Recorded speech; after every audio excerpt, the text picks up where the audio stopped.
That's good.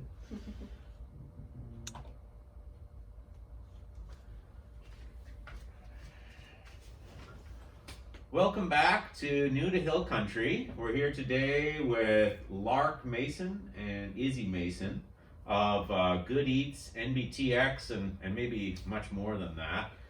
Before we get rolling into the show, I just want to give a shout out to our sponsors as usual. Our main sponsor is SBG Texas. This is our gym here. We've got a beautiful facility.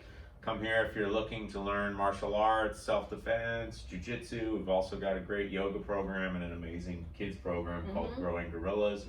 Our Growing Gorillas program is it's really a total human development program. It's not just martial arts. There's so much that we're teaching the kids in terms of just great life skills and everything. So beyond that, our other sponsor is LMNT, and LMNT is an electrolyte mix. I usually call it Element for short. If you really want to up your hydration game, Element is the way to go. It's a sugar-free electrolyte mix, and compared to anything out, I've never experienced anything like it on the market. It just nips those hydration needs right in the butt. And beyond that, if you were particularly on like a keto diet or something like that, it really makes the keto flu a thing of the past. Like, you don't get the keto flu at all, and a lot of people that try like a ketogenic intervention get real sluggish within those first 3 or 4 days, and this is just like, it's gone. You don't get that at all because your electrolytes are dialed in. When you switch over to keto, and I know you guys know a little bit about keto and stuff, there's a point where like your kidneys start kicking out excess sodium. Basically, there's like a point in that early transition for a lot of people where the kidneys just start going like throwing sodium out of the bloodstream or whatever, and this electrolyte mix, which is high in sodium, just gets it dialed right back in and stuff. And there's potassium and magnesium in there, and just that ratio is just like perfect for absorption and gets your body going. We're both pretty energetic people, and both of us, when we've both done the keto diet at different times, and both of us completely zonked out for like a week. Sure, that first week. First time I did it, I didn't have this stuff, and it was like, I zonked out, and I remember, luckily I knew someone who knew Rob Wolf, and so John Frankel, my friend, knew Rob Wolf, and I contacted John, and I was like, I'm doing this keto thing, this is kicking my ass here, like, I don't feel good at all, and he's like, you gotta get your electrolytes dialed in. So drinking just some pickle juice, which ain't exactly, I'd much rather do the Element, but like I had to drink like pickle juice and eat a bunch of kale or something to get those levels up, and not really my first go-to choice there. But you can salt your food heavily and all that, but I think the mix just, there's nothing that and really also, it's hot, you're kind of working out, sweating a lot, you have that thirst, like nothing really quenches that thirst, and this, it tastes good, just like does that job, and I'm loving it, Yeah, running the gym all day, I could drink probably like 2 gallons straight or something, just because I'm always moving so much. And on the really hot days, when it gets over 100, it's like 104, then I'm sweating double time. I would say this cuts the amount of total liquid I consume easily in half, if not less than that. That's so nice. Your gym is nice though. It's air conditioned. Sure. It's got really good airflow. I get after it, Lark. yeah. Many people do mention that like even their kids love coming here because it's air conditioned. We just for my antique business, we just moved our warehouse, and a gym moved into there, and I feel for the people who will inevitably be going there. Sure. Because it's hot. Right. A lot of no AC, metal. Yeah. Industrial building. A lot of sauna per gym. A lot of gyms elect that to do that, and we had that possibility of going the light industrial route. There is a way to insulate it, and you can set up the AC. A lot of people don't do that. They're like, we'll just kind of sweat it out. It'll be rough, and I don't know. Maybe I'm just a big baby, but like honestly, I'd rather not do that. I've done it at times. Us too. Yeah, I have trained in those environments. And this is me going, I want to get into you guys a little bit, but you know, one of our celebrity coaches here at the gym, Rob Wolf, and I, we met in Costa Rica doing a jiu-jitsu course down there. Cool. And I liked it. It was all great. We did that with Henry Akins, who's amazing. And if you're listening, you're more of a jiu-jitsu person, I do highly recommend his kind of jiu-jitsu vacation things that he does. They're incredible. But we're at this gym called Hero Academy, and I really respect what they do. They basically bring in these kind of celebrity coaches, and they take the money from that, and they run basically a non-profit jiu-jitsu classes for kids in the area that are underprivileged and stuff like that. Wow. Yeah. That being said, it's light industrial.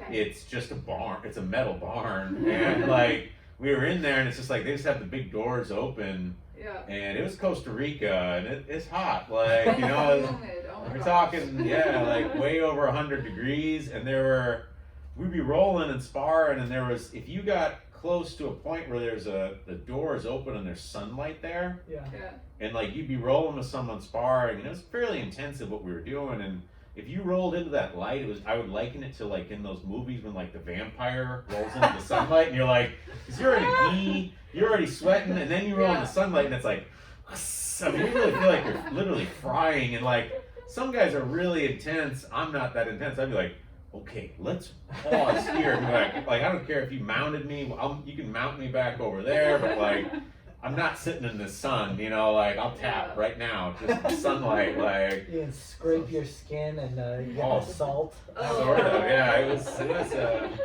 that was really intense. Like, so I'm okay to skip training that way and making that my life every day. I keep the sauna at home. Yeah. I'm a big sauna advocate, but I don't need my whole day to be the sauna. So. Yes. But anyways, it's great to have you guys on, and you know, just tell us a little bit about your association with Hill Country. Like, how'd you guys get there? I know a little bit already, but talk to me like I don't know some of that. So, like, both of our families moved to the area because my sister was here first, and we all basically just followed suit. And he was going to set up his family's company here, a branch of it. And New Braunfels was just an amazing like middle location between all the big cities. So he runs the Texas branch of his family's auction company, iGavel, and he has to go a lot of different places to pick up property. And so being in New Braunfels, you know, have like the small town feel and all the rivers, but you can also like pop over to Austin and San Antonio and all these places really fast. Right. And Nice. I grew up in New York City, in Manhattan, 2 blocks from Times Square. Wow. Izzy grew up in Austin, and one of my friends was the son of a minister, our church's minister, and he went to Abilene Christian in West Texas. I went out there and joined him. A couple of years. He's a little older than I am, and that's where Izzy and I met. After college, we got married early. I was 21. Izzy was 20. Wow. I was 22. Izzy was 21. And we had our son shortly after graduating, and we thought, well, you know, we'll have a kid, and in 5 years they're going to be in school, and we're going to need constant, you know, a steady life. Let's go have some fun. So we moved to China for 2 years and lived in Hangzhou, which is south of Shanghai. Beautiful, beautiful city. And when we were getting ready to come back, Whoa, pause. You're getting way ahead of me here. Yeah. What were you doing in China? So, as a lot of our listeners will already know, that I lived in Japan for 2 years, and I lived in South Korea for 13 and a half years. That's where I met this wonderful lady, and that's what kept me there so much longer. What were you doing in Hangzhou? So we were missionaries. We went over as missionaries, and we were teaching English.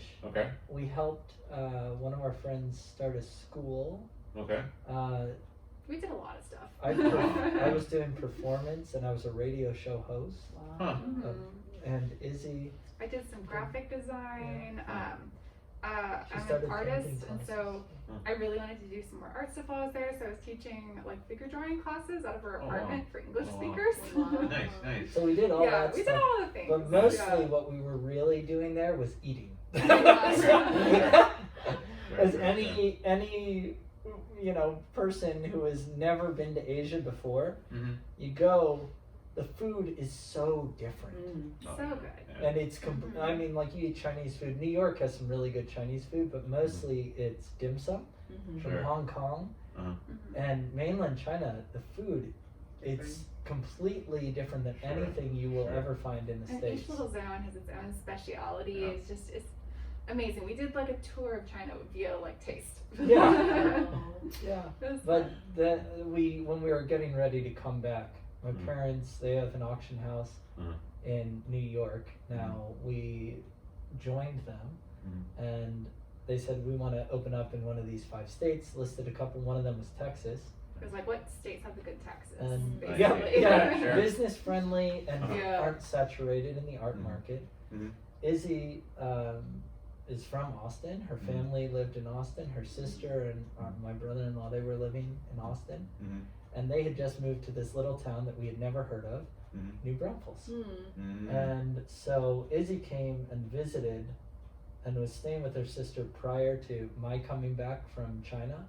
She came back a couple weeks early, and when I came back, she said, I really want to be here with my sister and really love this town. I was talking to one of my uncles, and he said, oh yeah, New Braunfels, yeah, I grew up there. And he still owned a house here. We had no idea. Oh, wow. Shortly after that, we moved here, set up my family's business, and Izzy started to do her portrait painting business here, Nice. and then we've fallen in love with it. Like Izzy was saying, you can go to San Antonio, go to Austin, but it's just a beautiful place and great people. When Yeah. was that? When you moved here?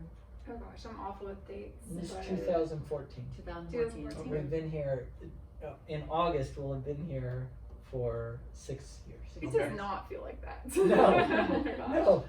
Wow. We have only been here since October, so it's like Right. what, 8 or 9 months or something. It Yeah. doesn't feel like that either. Yeah, It that's feels. true. Yeah. This was still I like Well, to you go guys have done slower a in lot. COVID. Yeah. right with Busy. COVID too, but Busy. but Yeah. also there's so much kind of to explore and all that. I Mhm. feel like we're still new. We haven't gotten Yeah. to explore hardly anything because of COVID. But Mhm. it's usually we're so super busy with the gym, but then when we have free time, it's like she'll be like, "What should we do today?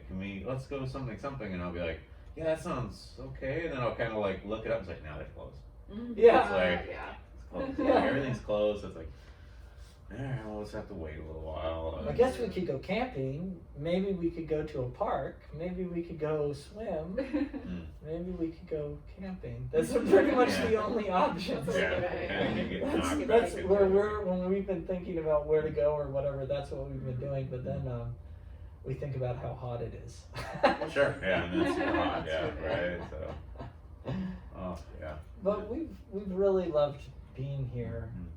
It's nice. It's a really nice kind of in between. And Izzy travels for her work Okay. to do portraits, and I travel for my work to go and get stuff for sale. Okay. Okay. So, So you guys got on my radar. I just was looking like at New Braunfels things on Instagram basically, and then I saw that you guys had the food blog, and I'm like, oh, okay, cool. And then I should just reach out to people that are local and I ask like, hey, would you want to come on the podcast? Because it's just like a way of us exploring where we are and getting to know people, and it's been great. Like, I mean, We met so many cool people. Just If- doing Aw. this. if you're listening to this is awesome that you're listening to it, but I kind of just don't even care if anybody listens. Like, I just kind of like, it's like an excuse to have conversations with people for me, so I'm like, Yeah. whatever, like, I never stress about, oh my god, how many viewers did we have, or we had two fewer downloads. I'll look at it every now and again, I'm like, we got quite a few downloads there. I'm like, I'll be surprised, sort of like, somebody listens to me, weird. Well, Kids don't listen that's to me. kind of how the food blog started. Izzy Yeah. we both really love cooking. Sure. When we were in China, I went down to one of the restaurants that was next to us and asked them to teach me to cook. Oh, Awesome. And when they did, and they would let me into the kitchen. And I Mm. think it was kind of just as a gimmick because I was a white guy Okay. who speaks Chinese. We were not one of And those. then Do you guys top speak tier- Chinese like Yeah. So, because right where you described there, because I've been to China at least once back in 2004 for about 10 days. Oh, And I was cool. going to ask you what communication was like, because you're not in Shanghai, you're not in Beijing. You were in Hangzhou? Is that Yeah. what you said? Hangzhou, yes. What's the population there? Ooh. Measly 8 million. Oh, yeah, it's a small town. Oh my God. Everybody knows everybody, right? Like, It's so funny talking to our friends there. They're like, oh yes, you know, when I graduate college, I'm gonna leave this city to go to a big city. oh, yeah. And you're like, Oh, yeah. Yeah. okay. This is the Very- size of New York. Yeah. Right. That's very Asia talk. Yes, Yeah. I know. I mean, Japan's got some real small towns, and Korea does have some real small towns. But yeah, even in Korea, the first place I went to, Jeonju, 500,000 people, but like the incorporated area is well over 1 million or more, and it's just sort of like, well, in Jeonju, countryside, like everybody knows everybody, and I'm like, in a town of 500,000, there's no way everybody knows everybody. Like, but yeah, I get that. So, but you said you speak Chinese. Yeah. Like, How did you learn that, and how did that is that happen? in college Yeah. or something, or? I'm curious. Well, he is a lot better than me. He studied in high school and in Huh. college. Oh. And so he had that basis, and then once we got into China and he was hearing it every day, it just like took off. sure, Yeah. And And Izzy. I did not study. No, but she studied when we were there. Izzy took A little bit. lessons and Yeah. classes. But it's And so mostly now, like just you know. absorbing. So I have like elementary level. And Enough he's to pretty yell at our fluent. children in Chinese. There you go. I see. Yeah, Oh, that's it's good. funny. You come back and it's like in China, you're speaking in English so that people can't understand you, and you come back and I'm like, oh, I'm gonna speak to them in Chinese so that people can't Right. understand. Yeah. Scolding them. Yeah. I Well, do that sometimes. I will completely absolve you of the guilt that you feel. 'Cause I get that sense. You have 2 years, so you feel this guilt that you didn't learn the language well enough. 13 and a half years in Korea, and my Korean, it's all right, but I honestly think, and I feel like there's a real consistent story on this, that learning an Asian language in an American or just North American or Western setting, getting a lot of the basics done before you go to Asia is the better way to go than starting in Asia. It's a lot harder to start in Asia because at the basic, well, I mean, I taught language for a very long time, and like a lot of things for basics are expedited by having a bilingual teacher, someone who can go back and forth. In that early a lot of people think, oh, immersion is the best way, etc.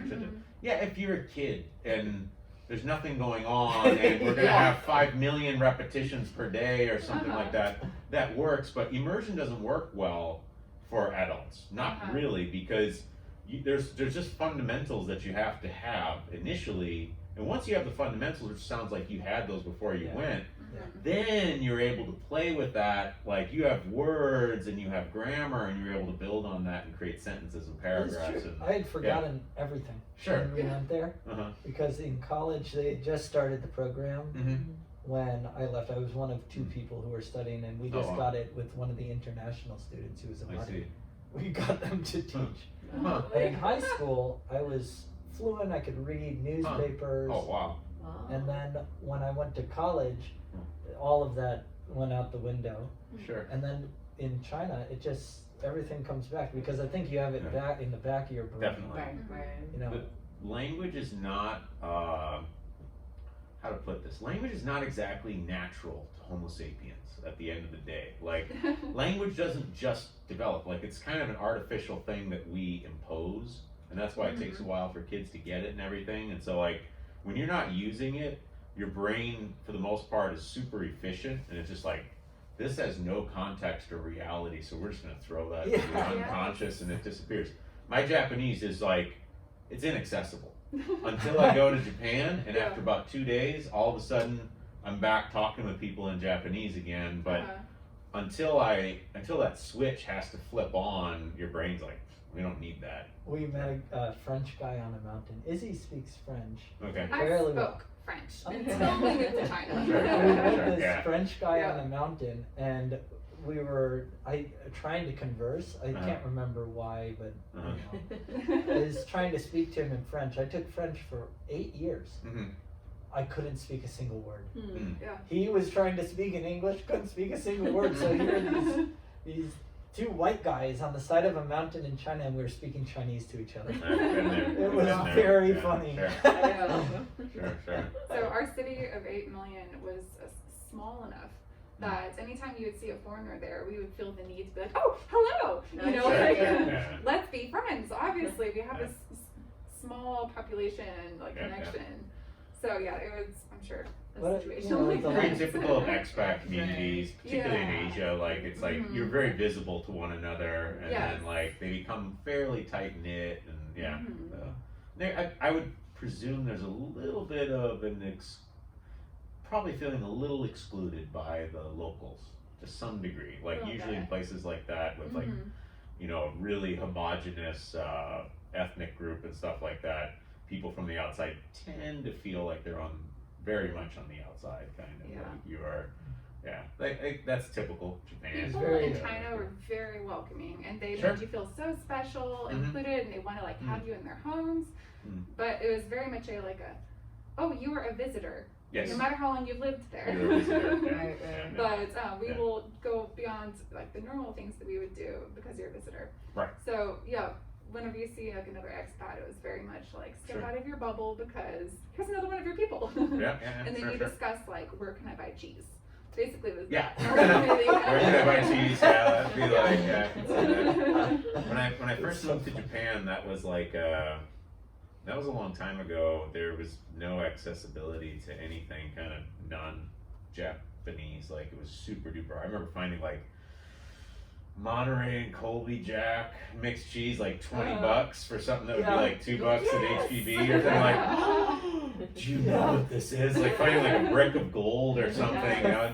By the time I left Korea, though, Korea was so. Well stocked, Yeah, I don't think there was Everything almost was anything I couldn't yeah. find in Seoul. I mean, if I'd been in the countryside. I mean, I remember like, you know, in 2000, and that's when I first went abroad and I went to England and, you know, buy all the kind of like cereals that we'd never see in Korea and all those kind of like Yeah. exotic, you know, products. So and it's the then- exact opposite of what Yeah. we're describing, It's so but fun. for Right, like, and then now we go like it's all It's all in there. Korean, you know, It's all there. supermarket and everything. Yeah. So just things have changed so Rapidly, radically. yeah. Do you guys love go it. to any of the Asian markets We've been Around? to the Korean supermarket near San Antonio. in San I think. Antonio? Yeah, in San San Antonio. Antonio Yeah. twice, which was really good. And then there's one Asian market, like supermarket called Uh-huh. A10, Just just there opened. yesterday. Yeah, We went Did there. you just open? opened. Yeah, so we Yeah. went there. I was picked so some excited when snack, they yeah. opened. Oh my gosh. So, yep. I think they're still stocking. Yeah, just Yeah, like it's a little pretty bit bare, there. like, So I think we're they're kind waiting. of seen putting feelers out to Sure. Right, right, Trying to right. figure Yeah, out that was what- the impression I got yeah. too. Yeah. But, Very exciting. Our son, when talking about languages and weird Mhm. brains, our son didn't speak English Oh. when we came back Uh-huh. because I only spoke Chinese to him. Oh wow. He had a full-time nanny. We had a full-time IE Mm. who cooked for us, cleaned, and then watched our son While we were working. while we were working. And then And we moved him to 6 months, so Yeah, that he was was like 6 his months whole old. day was with the Chinese speaking nanny. Yeah, so when we it was came nice. back, he was just about to turn, or he was 3. He was Mhm. 3 when we came back, and he didn't speak any English. Yeah. And it was so funny because we had this, like the entire surrounding culture in Hangzhou. Mm. There's a very small expat community, unlike Mm. Shanghai or Beijing or Sure. Seoul or Sure, Tokyo. sure, sure. Right. And there were a bunch of I'm foreigners. sure. Yeah. He thought he was Chinese, I think. Yeah. Blonde hair, blue-eyed kid looking Sure, out sure. and going, "Who are all these weirdos?" Sure. Yeah. He stopped Where are my speaking Chinese people at? entirely for a month when he moved back. I think there was some sort of shock Yeah. or something. Sure. But then, then just the English started to happen. But Yeah, it and was he so only funny. spoke English after that. So now how is it? Like, does he remember Chinese? Yeah, or- he remembers some things, Okay. and we watch Muzi, and Mhm. they have the Muzi is first. I think it was for French and English, Mhm. but they make it in all these different languages, and we'll watch Chinese television I and see. things like that, Like Chinese Sesame Street. It's really Is adorable. he- is he a dubbed one? just to help Yeah. us just to help us keep up with it. you So know. he understands it, but he won't speak it at all. So we'll talk to him and he'll be like, oh yeah, okay, and answer us in English.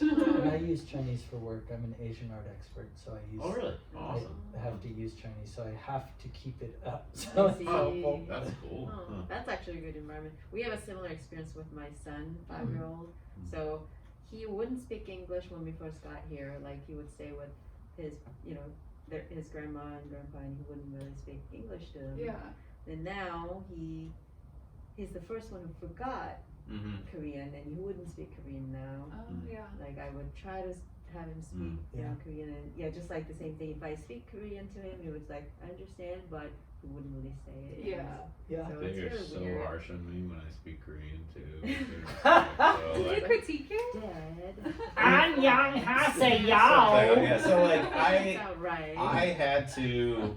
My Korean is not bad, but it's like when so my wife was super busy when we were in Asia, basically when we were in Korea. So I was kind of professor / stay-at-home dad. Like that was like the thing about being a professor is the only real perk in my mind is that you have very limited hours. Yeah, we So taught like it's- 10 to Yeah. 15 hours a week. Right. Right. Yeah, so like I could be like basically a full-time dad, and so I always made it a point to not speak any Korean with them because otherwise there was no English input for them. Yeah. So like, and I was like, well, she'll speak Korean with them or whatever, and then we just speak in English usually. So when I do speak Korean with them, they're just sort of like, Dad, like don't Almost speak feel- Korean. Like, I used to get into things with Lauren where we'd be out in Korea doing stuff, and I have to speak Korean with people all the time, and like, and then I would meet people, and they'd be like, "Oh, does your dad speak Korean or something?" She'd be like, "No, he didn't speak Korean." And I'd be like,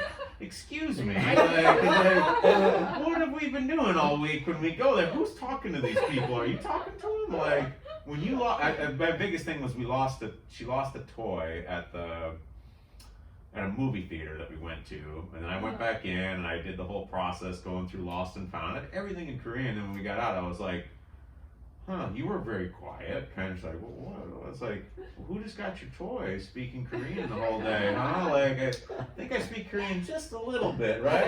You know those words that I was using? Like, I mean, obviously your fluency is higher and everything, but it's sort of like, give me a little credit. Like, you know, like, a little bit. I only like studied full time for like 3 semesters in Korea, which but yeah, their Korean is, they say stuff all the time to her, and I'm like, I don't know what that. I don't know what's like what's that like. I'll know everything but some word in the sentence, and I can't follow it. Like, That's Awesome. really I fun. love how like much of a sponge children are. You Oh, know, yeah. it's so nice. It was so funny coming back.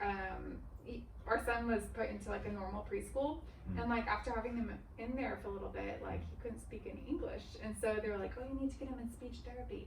And so I was like, "Oh no!" You know, I get like the mom anxiety. Right. Sure. So, You would too, totally. yeah, I go to the appointment to like double check, like, does he need speech therapy?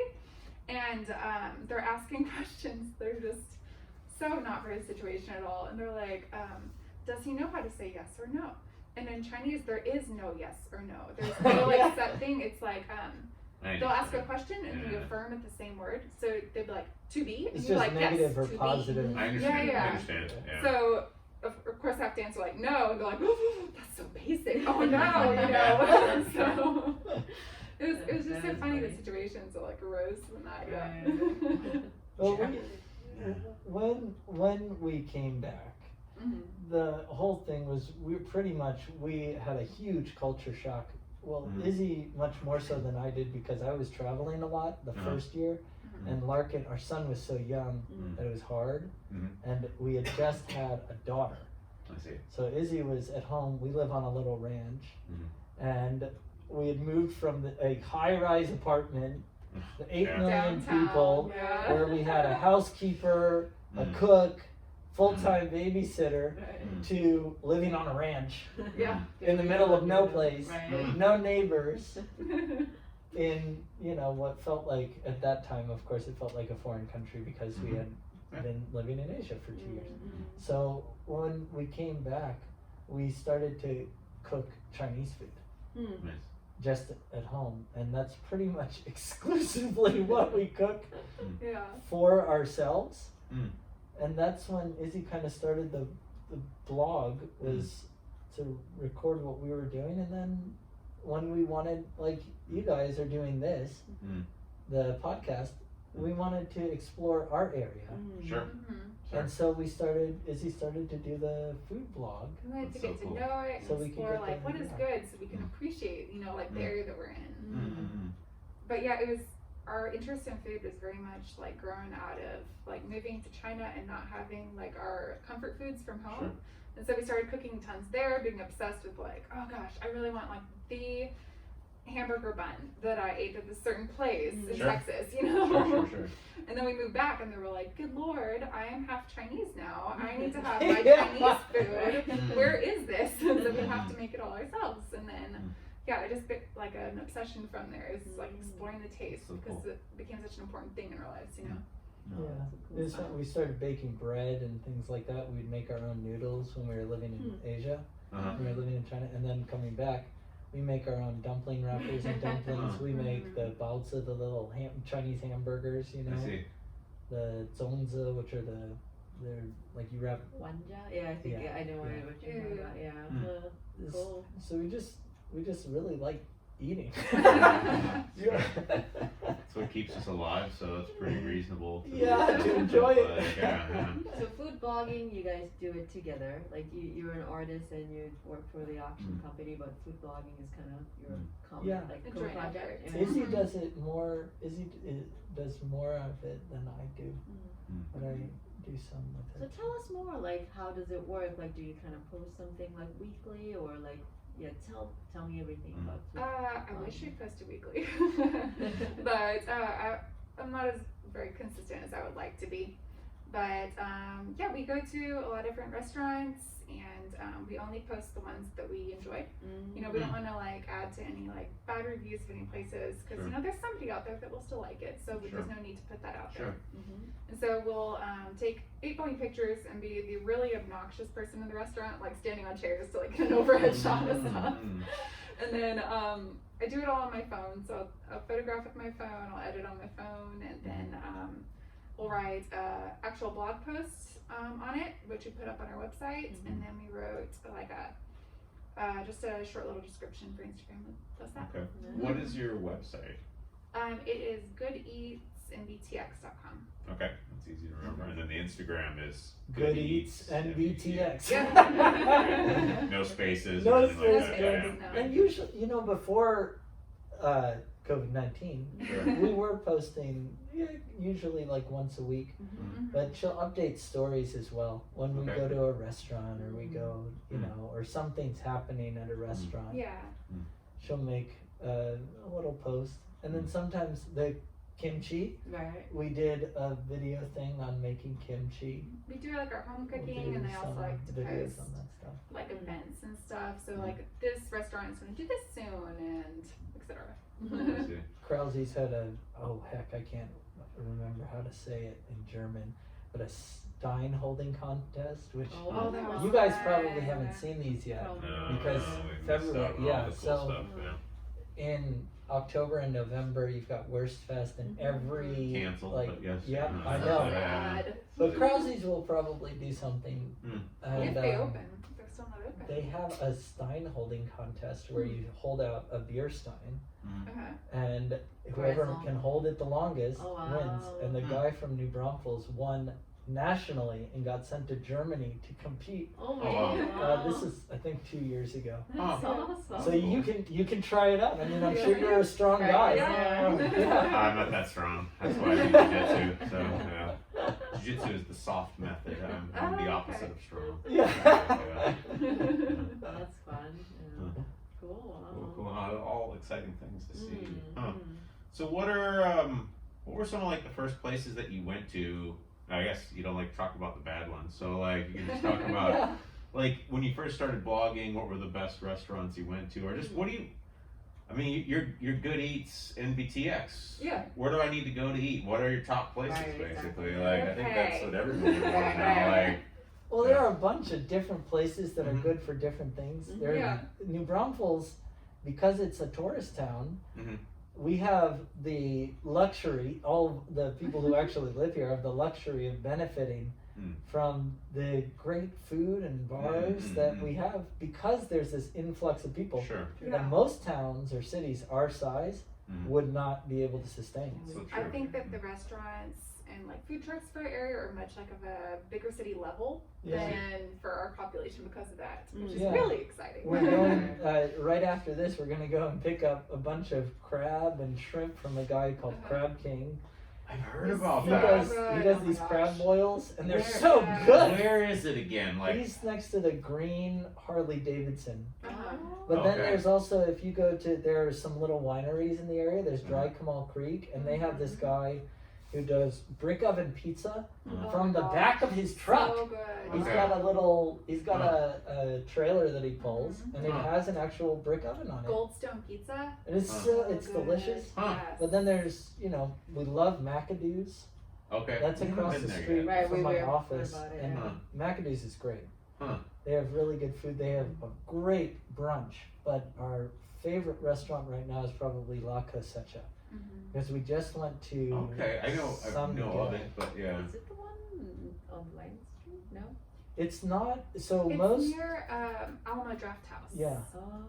Off of Business 35. Okay. Okay. yeah. Mm. It's We haven't been there. there. It's more authentic Mexican food. We just went to San Miguel Mhm. 6 months ago, 8 months ago, and this is food that's from that area, from central Okay. Mexico.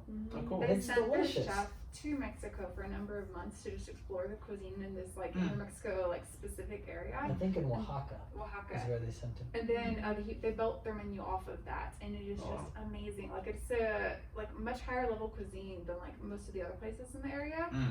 like what you would expect from like Austin. And I adore it, and I am like a big proponent for the restaurant. And I feel very passionate about it because they've already had to like dumb down their menu a little bit a couple of Sure. times for the area. I'm and sure had to COVID add wasn't a things. help. Oh Was it? gosh, yeah. But they use Wagyu beef for their Huh. fajitas. Wow. It is Wow. the best fajitas I've ever had. Oh, man.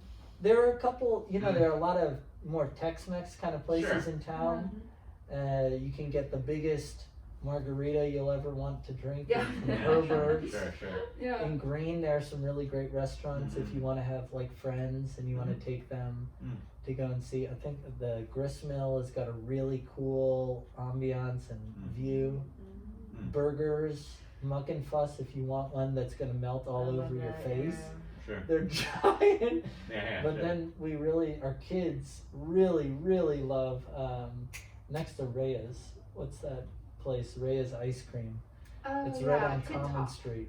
Tin Top. Tin Top Burgers. Okay, And haven't been beer. there yet. Huh. Their burgers they're great. And Okay. I think for date night we go to River House usually, which is in Yeah. Green, and it's a little thing. It's owned by Russ and Ross and Ross and Christina. Christina Wilkerson.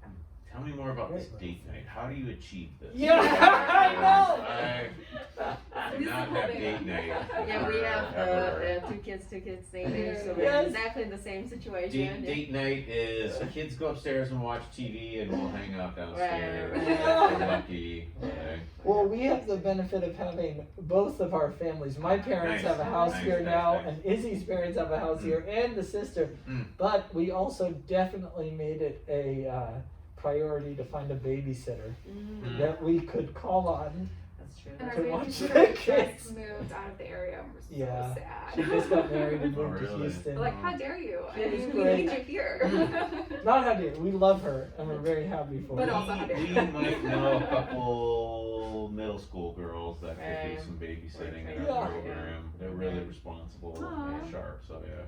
We might be able to That'd be get good. to Highly we need to get in recommend on it. that. Highly We're just honestly, recommend and I don't mean like, this sounds, I think, sour to people. We are always at the gym, Mhm. but being at the gym is actually always awesome. So Right, like, right. but like, so it's never like, oh my god, I never get out of the gym or something. But I do just physically don't get out of the gym. So Yeah. like, there's a lot of things I find hard to. We're finally going to Mm-hmm. Schlitterbahn on Sunday, like that. We My had to first really time. like, let's just hammer that in there. Well, I'll tell you, we haven't gone to Schlitterbahn Uh-huh. this year, but we've gone a lot. It's really fun.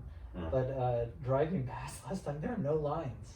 Right, because they keep it at like Like 50% a Yeah. capacity Yeah. and Yeah. stuff. Okay. So So Like, you schedule guys will time. probably Yeah, have I'm the excited best about that. Schlitterbahn experience. Ever. Right, right. That's what Yeah, I'm that's what I hoping for. heard. Like, actually, people prefer this current system where you have to make a reservation for Yeah. a spot, so Mhm. there's no overcrowded. You know. I'm Sure. sure the I'm only sure. people who Awesome. don't appreciate it are the people who just bought it. Right. I'm sure Schlitterbahn's not too crazy about this. They're probably just breaking even these months at Yeah. best. But it's really, the blogging is really fun because there are so many new restaurants that keep Sure. opening up and Yes. bars Mm. that just come into the area because of the tourist industry that we have. Mm. And then we also have a huge number of really fun food festivals, drink festivals. Wine and Mhm. Sanger Fest Mhm. is great. Mm. The Wassel Fest I around went to Christmas. that, yeah. She That was one's gone, but I went that to one's it. super fun. It Mhm. snowed 2 years ago. I think it was 2 years ago. It was like a Disney movie or a Hallmark Mm. movie. It was Yes. snowing Oh, Oh, so wow. during nice. Wassel Fest Yes. in the hill country. Mhm. That's awesome. But New Braunfels is amazing. So like you have all these like really old businesses, like Nagelin's Bakery, the oldest bakery in Right. Texas. Right. And then also it's expanding so quickly that you have all these new businesses coming in continually. And it's just so exciting to be like a part of that. Mm. Like I know there's so many people that grew up here, they're maybe like a little bit upset at how fast it's expanding because they Right, want right. to stay a small town. But Sure. I feel like it's really exhilarating to be a part of this. And like even with like COVID, I know that there's 3 businesses I can think of offhand that opened at the right when COVID started. And Us too. then Yeah. Yeah. Four. Yeah. And then there's even been some like openings since, but they're just staying like out of their home until they have like this location later. So it's just continually, even with this like giant problem that's put on their shoulders, it's still expanding. It's really exciting. Have you guys found some restaurants? I mean, I know everything shut down pretty quickly, but before that, did you have some restaurants that you really liked here? So or- we definitely went to Wisachi, which is so Yeah, far my love favorite. Wisachi. Yeah, like I heard so many, restaurants from you and also Mhm. from other guests. Like Mhm. there's so many restaurants that we haven't explored yet, but Wisachi is definitely like Wisachi and Bakken Plus is Yeah. like Mhm. if you ever had like, do you want to eat out today? Those are come up as my kind of go-to Yeah. places. Krause, I've We been like there a Krause, few we've been times. I there. like it. Usually when people come in town, we take them to Krause. Crozie's is so fun. Yeah. Yeah. I And like it's the great whole with vibe. kids. Right, Sure. right. Just Yeah. let them loose. Like, go have fun. We'll be Right. over here. That's kind of the other date night. I see. Okay, have fun. Yeah, sure, yeah. We'll We do that with Hisachi also. He's gonna send them in their little Right, they have courtyard kind of like thing. a little bit of Yeah. garden thing. Yeah, go. Yeah. Yeah, they do Guitars Under the Stars. Don Forrest is the owner, and he's a great guy. We really like him and like what they do there. Mm-hmm. I think for us, some of our favorite, well, at least some of my favorite food places, I'll speak for myself, but we like the Sweet Coronado's barbecue truck that's on Seguin Avenue. Yeah, they're I good tried now. that. Yeah, I like Is it the one with like sweet sauce? the sweet ribs, Yeah, I the really baby like back it, ribs. yeah. There was probably some of the best ribs I've had, Mhm. like The since sauce I is came really to Texas, and just maybe some of the best ribs I've ever had. Mhm. And then 1836, which is on Yes. County Line. I Uh-huh. really like that guy. I can't think of his name right now, but Chris. Yeah, we get a lot of stuff off them. I like the burnt ends there Right, usually. right, And Those are so good. now I'm saying that Yeah, everyone's gonna sold buy up out. the burnt ends. Right, Yeah, right. when they show- Yeah, sell out really quickly. yeah, he Wow, sells out yes. really quickly. Right. So yeah, but those are. I think that's partly because, and that may have been a little bit COVID induced. The fact that we like it so much because we couldn't go places. So Mhm. Yeah. those guys were so open, you could just get your barbecue and go. And we just kind of, a lot of times we're just tired from being at the gym, and we're just like, let's just go home and see what the the inside of our home convenience, looks yeah. like. A Yeah. little bit, other than going to sleep there and just be there with our kids and stuff. So Fun. eat at home, and yeah, that's a tendency for us. What kind of food do you guys cook when you're? I discovered the magic of Instant Pot Hey. since I Yeah. arrived here. So I've been cooking a lot of ribs with Mhm. that, Oh, which really nice. turned out really good. I cooked my very first cow tongue With Nice. That was really Nice. lingo. Is it lingo? Lingua. Lingua, Is yeah. it cow tongue? Yeah. Where Did do you get a cow tongue around We here? actually have. So here in our gym, we've got 3 different groups represented in our gym. We got a lot of different things represented in our gym, but I love to give shout outs to everybody. And we've got 3 kind of major beef ranchers like in our gym. Cool. We've got pasture. Pure Pastures, Texas, and we eat a lot of that. Right. And then Their ground beef is like so. the ground good. beef is duck eggs. And yeah, it's like killer. And then we have Augustus Ranch, which is a little closer to Austin, but we got one of their guys coming down here. Because a lot of people caught on to us through Rob Wolf, not exclusively. Some people came to us because I was on Andy Stump's podcast, Cleared Hot, and so Augustus Ranch, you can get like what is it, tongue to tail package, and you'll Cool.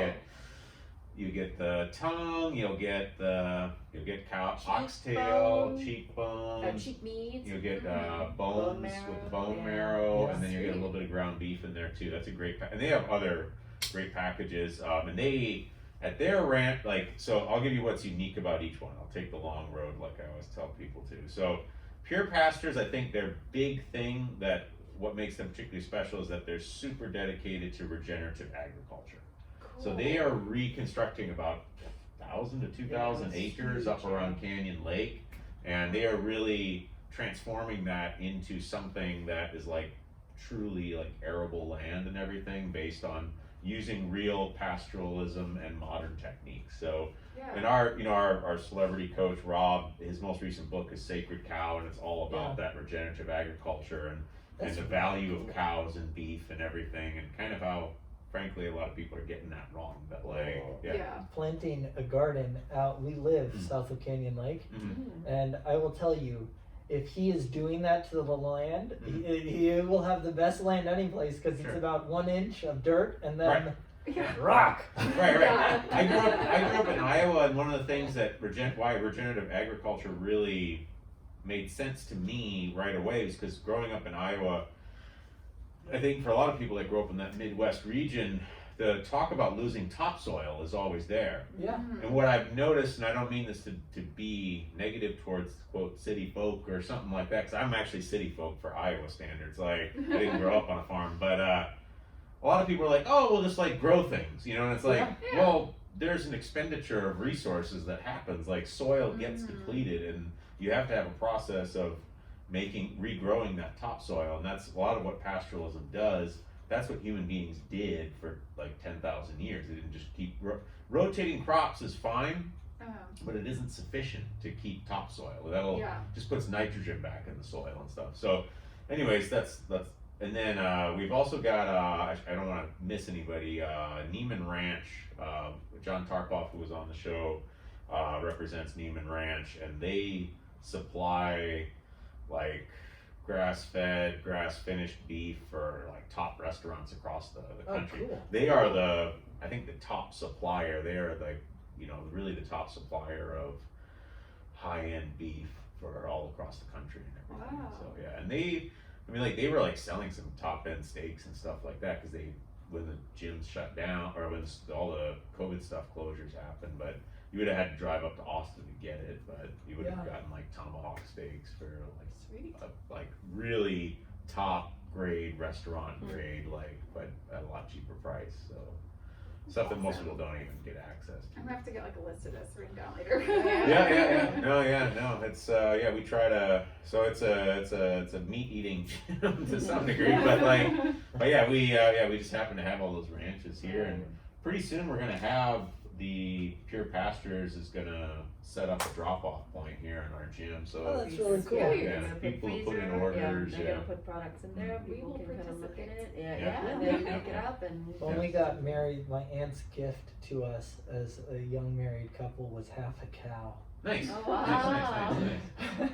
That's Which, awesome. Again, I grew up in Manhattan. I was like, Sure. this is What this is is it? Yeah, sure. Now you can get. I know Augustus Ranch will sell you basically half a cow. Yeah. And it's a pretty good deal because, like, they basically, I think it's priced per pound, but then some of that is like prime rib or something like that, and some of that's just ground beef, you know. So once you average it all out, you're getting a very good deal. For Yeah. that. Yeah. Like we just haven't had the freezer. I would have done it, but we just didn't have the freezer. I don't know if we have the space. We don't actually want a ton of meat. I just got really excited because I was like, where do you get these unusual parts? Right, Like, right. when we're making Chinese food, like we want to make our own stocks. You know, we work really Sure. hard to do that, and Sure. we went chicken feet so that we can make the Nice. soup dumplings. Yeah. We boil those Yeah. and mix the gelatin. I was about to say gelatin. And so it's so hard to find around here. There was one HEB in the area that for a while stocked pig's feet. Yeah. And that was what we used to make our soup dumplings. And you can find But you they can find sucked. pig's feet at some of the like Sure. more Mexican grocery stores. Sure. But we don't But- have one here in Yeah. Brussels. Check out Guadalajara down here. They might have something like that. They got a lot of stuff like that's usually more in that kind of Hispanic, Latino range and everything. So Yeah. they probably have some stuff if you go down and Hopefully check it them. isn't it. They have some of the best chicharrones, like, and it's Yeah. We're recording this on a Saturday, so you can actually get the Carnudo chicharrones today, probably, unless they're all sold out, or it still has some of the flesh on the skin or whatever. Those Ooh. are super good. Ooh. Yeah, they sell out though. But they sound like they're thick. I mean, that's one of those things we love pork belly. Yeah. So Oh, HEB gosh. every once in a while will sell a pork belly, and you can get it at butcher shops, but Mhm. anytime that we see it at HEB, it doesn't matter Mhm. what we're doing, what we're cooking, we will get the pork belly. Yeah, sure, no, I understand. It's a problem. Yeah, pork belly's big in Korea too. Yeah, in Yeah. Korea, yeah, that thick cut pork belly, which Right. is essentially just thick cut bacon, right? Yeah. Like that's Half fat, half meat. Right, The- exactly. Layer. the genius of Korea is that's dinner basically. Right. You go out for Yeah. dinner with friends and it's Barbecue place, you barbecue it. Yeah. And then, bacon for dinner. Like I mean, it's not cured, so technically it's not bacon. Yada yada. But Yeah. it's awesome. Like, That's the way to go though. Like super fatty meats, yeah. Mm. Yeah. Well, that's one of the things where, and boy, I feel like we go on and on the food stuff, but like where Asia, pork is fatty. Yeah. You know, like in America kind of went a different route around the 80s and the 90s where it was like, we're going to make pork really lean to like follow these, these ideas of like, we're going to beat the beef market by being the lean meat, basically. And America's never quite gotten back on that track. Whereas like in Asia, all the pork is like really fatty and like succulent Actually and awesome. tasty. Like, yeah, it's like, Yeah, it's like, you want to go out for pork? And it's like, yes, Yeah, yes, yeah, I do. Pork Like, chops, like yeah. Oh my cooked gosh. well. I have a recipe that I was given to me by a friend, Mhm. and if I am like 30 seconds, a minute off, as dry as a bone. Right. It So tastes hard. Yeah, terrible. it's so hard. Yeah, I know what you mean. Yeah. But- I'm so tired of pork chops. Like I dislike any Uh-huh. pork chop option at restaurants because they are just immediately dry. Right. And I I know haven't what found a you mean. person that's done it really well yet. Mhm. But Cooper's does it pretty well in town. Mhm. But Yeah. we had a funny experience about like Asia and the fatty pork. We were in a wet market in China, Mm. and this guy was trying to sell one of our oh, friends that's my favorite.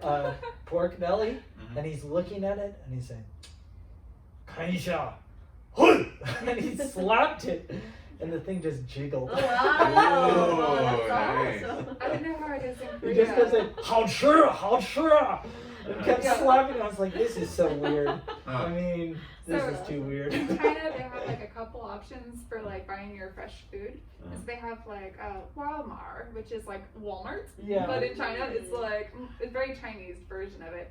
But then they have wet markets, which are named because the floor is always wet. Huh. Sure. And we adored those. And so they're generally underneath buildings. So you go down a little ramp, and it's this concrete space underneath. Uh-huh. And they have all these individual vendors, and they sell you fresh food and stuff. But then they also have like they make their own spices Mm. and like sauces, and somebody will have like this big like gallon jug of something, and they'll ladle you like their own Mhm, fresh mhm, like mhm. sauce. And then the meat is all laid fresh on the table, Mhm. not refrigerated. Yeah. Why would you? And Yeah. they're like Yeah. yelling things at people as they're passing, like "Come get this!" and like Right. as Lark said, slapping meat to show the like the That's fat too content funny. as it jiggles. It's like They're like amazing. farmers markets. Yeah, sounds Yeah. You just create Farmers this- markets sounds gone similar wild, to, yeah. like, Yeah. what we Mm. call traditional market in Oh, Korea, yeah? where You can like get there's stuff a like that, huge yeah. kind of Oh man. almost like a whole alley. And Yeah. then That was the, in Do the they have last 2 live years. bands? That was kind of one of my real extra hobbies was sneaking out into these traditional markets and stuff like that. That was just like a ton of They're fun. cool. Yeah. They're really cool. Yeah. And finding all the salted meats. Yeah. Yes. One of the things I miss is seeing pork legs hanging next to a lady's underwear from their wow. apartment That's window. awesome. Yeah, I can totally picture that. All these people like drying their own meats. I thought Yeah. that was It's very just funny. so common for people to be like very involved in food in China. Yeah. That, you know, like, yeah, of course you salt and cure your own meats and hang them with your underwear out the window for people to Yeah. see. Fish, we'd Just see loved fish. it. People who were Right. drying fish. Yeah. You know, curing That would be fish. fun. China would be fun. I can picture China being kind of like a more aggressive version of Korea and all of that stuff. Yeah. Like, In a certain way, yeah. It's like the Wild West, I feel like, of the Asian countries. Sure. I think we'll probably not be going back for a while. Yeah. Well, I think India and China are similar in the sense that, like, if you're in a major city in either country, you can see stuff look pretty like rest of the world, sort of. Yeah. Like, you Yeah. see stuff like, you're like, oh, it looks kind of like anywhere I would go. And then I always would describe it as when you get on a train, you're not getting on a train, you're getting on a time machine. Like, the further you get from the city, kind of the further back in time you're going in terms of like development and the types of things you'll see. And yeah, definitely China and India have that feel in my mind of like, the further I got from Beijing when I went there, it was just sort of like, we But are not what's in really Kansas. funny is you'll like- see like a rice paddy worker, Uh-huh. and you'll ask him for directions. He'll go, "Hold on," and pull out his iPhone. And it was very, Huh. it was Bizarre, very funny yeah. the way that technology just gets in, no matter. Right. Yeah. That bypassing of Yeah. eras kind of for certain things. Well, I love Hangzhou it. is an interesting city because it's kind of like that. There's Mhm. really, it's one of the most modern cities in China. There's a central Not lake as called West Lake. Industrial, like Beijing, but it's Yeah. definitely got the modern like necessities. It has one of the highest per capita income, so it's a see. very nice Oh, place. cool. It's more like a tourist town. Okay. There's the city on the east side of this lake, and on the west side, it's all tea mountains, where one of the most famous teas in China is grown. Mm. So you can go up into these mountains and you can be in rural China, and in 15 minutes you're back in a major city. Wow. It was awesome. We'd It's ride really our cool. e-bike like up and down the hills, like leading from the different like rice growers Yeah. places, and they would like step outside their house and like try to like beckon us into their little courtyard because they also had their own little mini restaurants. And it was just out of their home, and it was just whoever was happening to pass by, but it was just Cool. the coolest experience. Cool. We're It's really thinking fun. about growing some tea here because it's a pretty similar climate, Oh, really? Mhm. Huh. and we think it might work. It doesn't get as cold here as it does in Hangzhou, but in southern China you have pu'er tea and some other kinds, and I think you could probably grow them here. Oh, that's cool. We'll see. Maybe we'll bring you guys some tea. That'd be neat. Yeah. Hey, a couple other things like I just saw. For those watching the video, Lauren, I think just passed a little slip under the door there. Is it done? Yeah. Which means Can I I guess come my in? kids are like, "Can I come in?" or whatever. Being so patient. Oh my Yeah, goodness. actually, but just before, so I guess we'll start moving in that direction. But tell us about the other stuff you do, because we've talked a lot about. You guys do a lot of other interesting stuff. So yeah, please just in whatever order you want. Like, tell me a little bit more about your other work besides the blog and stuff. I'm a portrait artist, and I work in charcoal, pastel, and oil. Mhm. And I'm signed with a portrait broker agency that's Portraits Incorporated, and they basically just find all the clients sewing commissions for me. It's just really nice. So I don't have to promote myself because I'm really bad at it. Yeah. And so I just do that, and I've got like a little studio. I used to have one in the Landmark Lofts. Have you guys seen that building? It's like the giant factory building downtown that's got 3 smokestacks coming out. Oh, of I it. know what you're talking Look about. at Land Holland. Right next to Land It Park. used to Yeah, be yeah. Okay. the largest power plant in the United States. Oh, really? Oh, wow. Yeah. Huh. So, So we keep going. interesting. Random interjection. It is so fun. And then we're working on moving into our house that we bought downtown. And so I moved out of there, and now I'm like in our house. Okay. So I just show up at clients' locations, I take photos, I do sketches in person to get the colors down, and then I bring it back to my studio and like make the final painting with both of them. Makes the fun. She does magic. Her paintings are fabulous. Oh, It's thank really you. good. She just, and I'm gonna boast on you. She just got 4 pages in the NB Monthly magazine. Oh, cool. A little story published on her with pictures of some of her things, cool, and then she was up for the Herald Zeitung. We don't know. We're gonna find out in September if she won it, but for the best local artist. Oh wow. Cool, cool. So she's one of the top 3 at least. Oh, And we'll nice, see. nice. Is there any kind of website or social media? Yeah. That we can see your. My work's on Isabel Lane Mason. That's my Instagram name for that account. And then my website is isabelllanemason.com. Oh yeah. Isabel That's Lane easy. Mason. Yeah. Yeah. Awesome. Cool, Wow. cool. Yeah, and then I'm an auctioneer, and I am an Asian arts specialist. I specialize in a couple different areas as well. Certain types of firearms I know quite a bit about. Huh. Knives, Yeah, some Japanese weaponry. Cool. Japanese woodblock prints. Japanese woodblock prints is really, those are my favorite areas, Japanese That's woodblock cool. prints, and I've been studying a lot about swords lately. Cool. But I also know quite a bit about antique books. Okay. Right now I'm working on a collection of those. And really for my business, you learn about things as they come in, because we'll get a great collection of, last year we had a fabulous collection of Lalique glass, made in the early to mid 20th century. Mhm. In the 19 teens, 10, I think 12 was, or 13 was his first real push up to World War II. And then it kept being produced, and it's still produced today, but that's what I know about in that Okay. area, because that's what we got. I see. And so it's a fun business. Huh. I go around the country and get antiques, and I do the Antiques Roadshow, which is just Sorry. fun. Siri. The Siri Sorry. just Sorry. Siri's your always antique, listening. yeah. Find an antique shop. But in town, we moved a 1850s, 1840s German settlement into downtown, catty corner to McAdoo's, Okay. and that's our auction space. We Oh, don't cool. do live auctions; it's all online. Okay. So COVID-19 has thankfully not affected us as much as it has some other people's see, businesses. Right. I just had to give people a bunch of stuff to take home with them to work on. Okay. It's really Wow. funny. I'm goofy like this. I was gonna ask you, like, can you do the auctioneer voice? Like, Yeah. but like, you can't. $10 bid, now 20, now 20, we give them $20 bid over here, now we're looking for 30, looking for 30, looking for the $30. We got a $30 bid from Lauren down the hallway, all right now, 40 bidder, $40, sold! Nice. $40 to the man in the tank top. Wow. Nice. I dig it. Awesome. I do that. There are a couple different charity auctions that I do Mhm. for groups that I'm involved with, and not for ones that I'm not really, because charity auctions are miserable for auctioneers. Oh, really? Yeah. They're really hard because nobody wants to be there. They just want to go to the event. They want to go to the event and have fun, and the auction is the part that you kind of grimace and get through. I see. So I do it for groups that I'm really directly involved with and I really see. want to help out. I see. There are auctioneers who charge and Mhm. get, like, that's their business.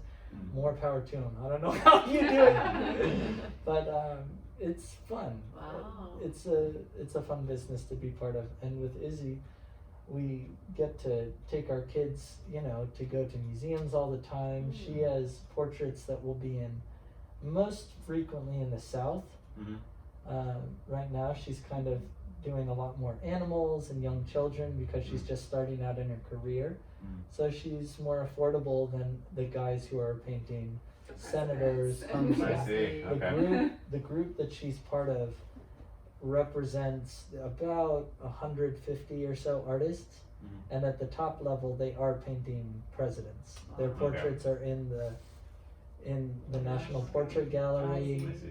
as senators, major businessmen, corporate, industry leaders, and then Izzy's like one of the youngest, if not the youngest person to ever sign with them. Oh my, that's awesome. So it's cool.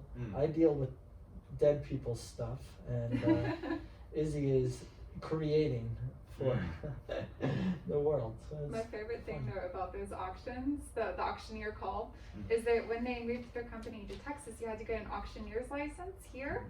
So he actually had to go up to, was it Houston or Dallas? It was Dallas Dallas? Auction, Oh, Dallas okay. Auction Company, and they were good. Yeah. The school, the Dallas Auction School, and it was good. A good school. Mike Jones was the guy's name. I see. But they were teaching them like how to be an auctioneer to have your license, and he had to learn the cuts of beef. Yeah. Oh, really? So evidently Yeah. that's like a big thing for auctioneers in Texas. They're gonna auction off cows and stuff. Yes. But Cattle auctioneers Yeah. and car auctioneers. Huh. I was the only person doing fine the, art and fine art. antiques. Wow. So I just thought it was hilarious. They had to memorize those, and then they would every day practice like the auctioneer like calls the hey dollar bill that Yeah. thing. I can't even do it, I but I'm funny not very experience. good at doing the auction call. Some of these guys are crazy. It's like Yeah. they're singing a song. Oh, right, yeah. It's not like people think like, oh yeah, I'll be able to do that, but It's That's- hard. Skill that you have that's to Yeah. definitely a skill. That's just a lot of practice. like how do they breathe? The you know? auctions, some of them can do continuous breathing, like trumpet players, or the kind of auctions that I generally am involved with, Sotheby's and Christie's, Bonhams, those guys. I have $100,000. Do I see 150? I see. 150. And then No. somebody drops a book, and then everybody's like, "Oh gosh!" Yeah. It echoes in the room. The winking, you know. Yeah.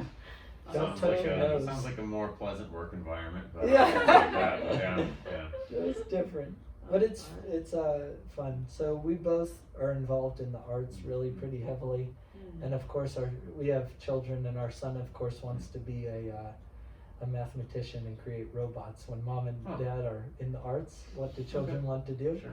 The opposite, of course. Yeah. Right, no surprise there. Why would you want to do that kooky art stuff? Right? Yeah. Just gotta build some robots. Okay. Yeah. Cool. Well, gosh, I don't know. This is, I think, was the longest recording one, we've yeah, done so just- far, Oh, but gosh. it just kind of flowed by really Yeah. fast. So much interesting If, stuff. I feel like we keep Yeah. going and going, so maybe we just have to have you back on the show because you're on Antique Roadshow as well, right? Yeah. Like, Uh-huh. Yeah. So we didn't even talk about that, Right. and I don't know. Yeah. Maybe we can figure out a thing where we'll do a podcast.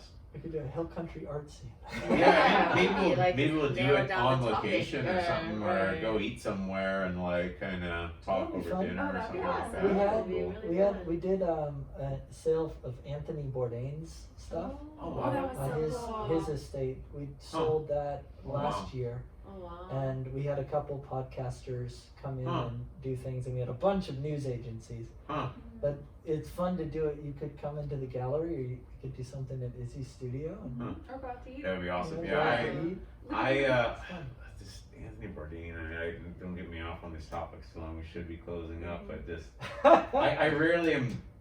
I don't care, generally speaking, about celebrities and stuff like that. But like his suicide, like really like Yes. hit me like a bolt of lightning, sort of like I was just like. He just seemed like the coolest. He had just got his blue belt in jiu-jitsu and stuff like that. And so I was kind of I would follow his food stuff, but then he had this whole thing where because he was blogging and moving all over the world, he would do jiu-jitsu at different gyms and worked his way up to his blue belt as he was moving around and all that stuff. And he just seemed so engaged with Yeah. life, so it was really like, oh my God, like where did that come from, sort of, and just really was shocking. And yeah. Well, Sad, but- Lori Wollover, who was his longtime assistant Mhm. and wrote many books with him, Mhm. I think her podcast is Carb Face, I Okay. think is what it's called. Mhm. But she came out and Mhm. we got to know her really pretty well. And Huh. she talked about him, and he just seemed like such an accessible person Right. for right. normal people. He's Uh-huh. unlike many celebrities. Uh-huh, Yeah. uh-huh. You're like, man, especially in the food industry, when you talk Sure. about celebrities, Sure. most of them you picture, unless you're watching British baking shows, which we love. They seem like people you would want if you needed to be thoroughly disciplined. Yeah, sure, As opposed sure, to right, Anthony right. Bourdain, Yeah. who seemed like a guy you could just go and hang out with. And he seemed like Yeah. everyone would want to hang out with Yeah. him. That's the impression that you got listening Interesting to him. and Like, yeah. laid back. And Mm. cool. His Yeah. death, I feel like, did feel very personal to so many people. I mean, Yeah. I feel like there's a giant reaction compared Sure, to like sure. all these other things that have happened. You know? Sure. Yeah, that Completely agree. was surprisingly impactful for me. I generally just don't, I don't know those people, so I just kind of shrugged. But like, Yeah. when I heard that, I was just sort of like floored by it. Like, really? Like this guy who just seemed so, he just seemed so engaged with life. That was the Yeah. impression that I got, and like, he just always, everything I'd ever hear him say, like I'd see all these quotes from him or something, just straight right on, you know, like, Yeah. and seemed really grounded. So it was really like, I don't know. Yeah, that's a whole other topic, I suppose. But yeah, just really stands out to me. But we should probably close up here. I think our kids are begging us to stop. Basically, oh, Lauren's actually coming. Lauren, just come on in. Don't knock the stand over, but yeah, come on in. You can let's close this out. Come on Thanks over for being here. patient. So people see you. Yeah. You've been so patient. Yeah, waiting for the camera. Yeah. So, anyways, it's been great having you guys on. It's Good Eats NBTX NBTX. on Good Eats Instagram NBTX. Yeah. or GoodEatsNBTX.com. Okay. What was your page for the Portrait. portraits? Isabel Lane Mason. Okay, Isabel Lee Mason, and then The what's auctions are pretty darn easy because it's Okay. just Lark Mason Associates. Okay, good. That's like, our auction website's iGavel Auctions. just like to put it at the end so people don't have to go back and Yeah. try to find it or Thank you. something. Where was that? 20 minutes Yeah. in? 30 Yeah. minutes in, right? So. It's great meeting you guys. Yeah, It's it been was really it was fun. fun. I want to actually learn more. Like I want to talk. Oh, I feel wanna like keep we could talking, talk yeah, I right can now. keep Something going was here. for you guys. Right. This is how Joe Rogan does 4 hours, right? But I'm Now gonna I kill can it here. why I keep Yeah. them on like 3 hours. Killer.